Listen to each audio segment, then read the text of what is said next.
In past societies, women have been taught they can do nothing but be a housewife and produce multiple children. Childbearing did not require a high education. As years progressed, women have received more rights and taken more roles in society. A higher role in society required a higher education.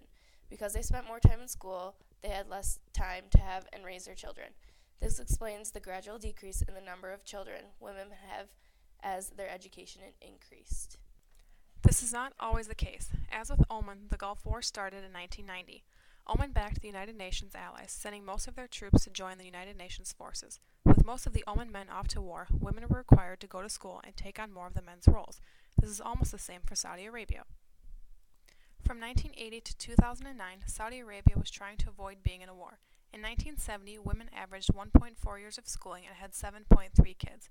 Throughout the years, Saudi Arabia's population increased, yet women were having less children. China was a different story. In 1970, women averaged 2.5 years of schooling and 5.5 kids. In 1979, China passed the one-child law. As you can see, the number of children dropped dramatically, yet schooling stayed the same. In 1995, the average number of children started to level off, yet the average number of years in school increased. The U.S. has always been ahead of the game. In 1970, the average years spent in school of U.S. women was 12. In 1970, women were having 2.2 children. In 2009, women were having 2.1 children and were in school for 14 years. 1977 was the year with the lowest number of children at 1.8.